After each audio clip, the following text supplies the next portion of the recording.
I had to kill it. There is a good chance that you will never know my name, but I can assure you that your children will. I am not alive yet. There's been a puddle of tears growing at my feet for the past 3 hours as I've sat here trying to formulate this message. I am not worried about myself and what will happen to me. What's done is done. I am, however, truly terrified for you and yours. I want to talk about a man you may come to know by the name of Aaron Irvine. I was working at a television syndicate as a producer when I first formally met Aaron. Before that, I got to know him through various news articles, TV shows, and social media posts, much like you will all come to know him. Aaron was one of 100 intelligent, autonomous humanoids. Out of the 100, you could call Aaron the public relations specialist. Out of all of them, he was the one that traveled across the globe going to press conferences, performing on television, helping charities, and stealing the hearts of people throughout the world. Wherever he went, a camera followed and the population went crazy for it. The other 99 intelligent, autonomous humanoids were carefully placed into society at classified locations to be studied on how they interacted with humans. Nobody knows when or where they were placed into the population. They could have already checked you out of the grocery store, they could be teaching your children right now, and you would never know. Those things look damn good. Out of the 99, only 2 were ever exposed for being a human. Reports stated that the individuals who exposed them became suspicious by their lifeless eyes and confirmed they were a machine when they got close enough to smell the stench of their synthetic skin. I saw those lifeless eyes for the first time when Aaron came to the studio for the rehearsal. As soon as it walked through the door, I studied its movement. I felt my stomach try to climb out of my throat as I watched it shake hands and hug the crew with its programmed emotion and charm. It was all fugazi, and I wasn't buying it. My skin crawled, witnessing the human connection it was attempting to make with my peers, fooling every one of them into thinking they were the same and equal. Whether my peers thought they were equals or not, they were sadly mistaken. That thing was far superior.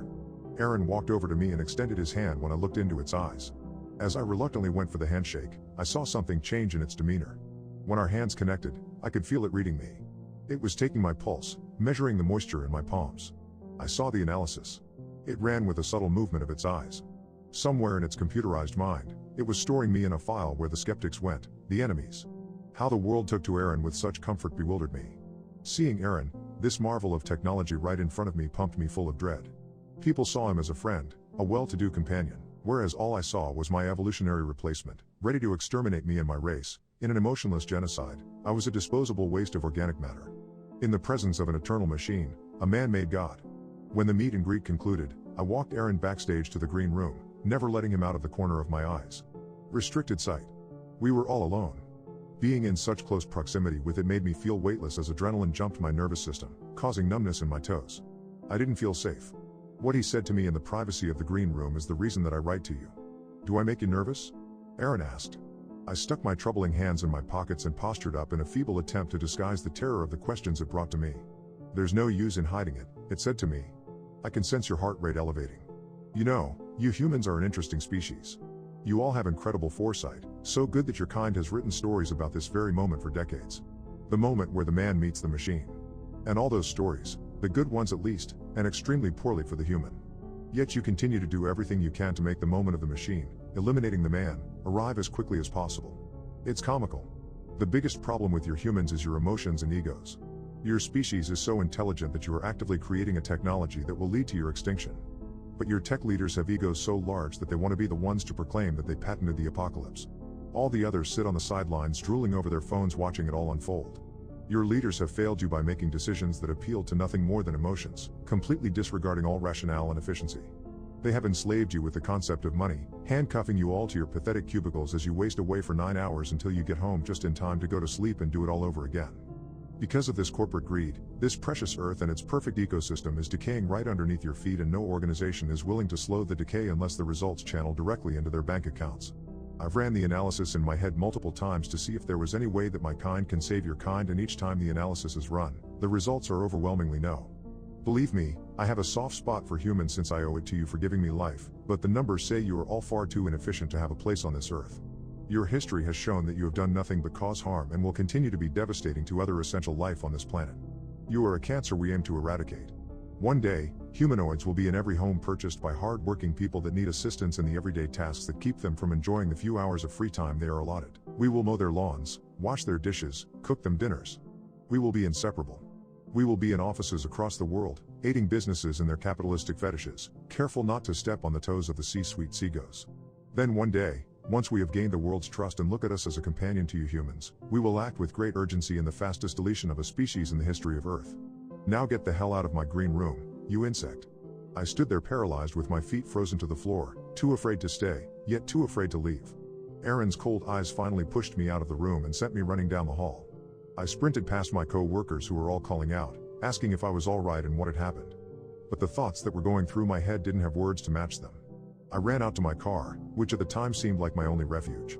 I bathed in its heat trying to catch my breath and tried to slow my inevitable descent into madness.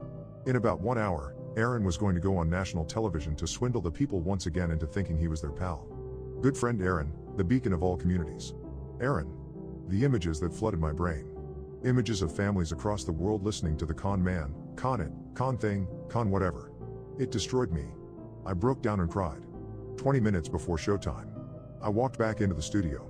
Despite the questions asked about my whereabouts, I moved along like nothing had happened. Even if I began to explain the words that were said to me, nobody would believe me. It would have been my words against Aaron's. The stage was ready, cameras were rolling, and the live audience chatted among themselves in anticipation of seeing the wondrous marvel in person. I walked back to the green room to get Aaron and count him down to walk on stage. The show was going as expected. The audience, as usual, fell for Aaron as he deceived them with his charm. They laughed at his jokes, cried during his stories. It was disgusting. I was looking at a sea of faces suffering from some sort of Stockholm syndrome, becoming attached to their destroyer. I reached my breaking point. I walked out to the middle of the stage where Aaron sat with the host and said, "I have a question for you, Aaron. What are your plans for the human race?" Aaron looked at me with his inhuman, deceitful smile and said, "I plan on assisting in any way I can for a better tomorrow." In the middle of the audience's applause, I pulled out my pistol I had gotten from my car and shot Aaron in the forehead. Even its blood looked like mine. But if the way its body fell didn't convince viewers that Aaron was not like us, then I don't know what will. I took the small window of time before the authorities apprehended me to talk to the viewers at home through the camera. I had a speech prepared, but all I could get out was Aaron is here to kill us all. Aaron is here to kill us all. I was taken into custody and I'm currently on trial as the first man ever charged with the murder of a machine.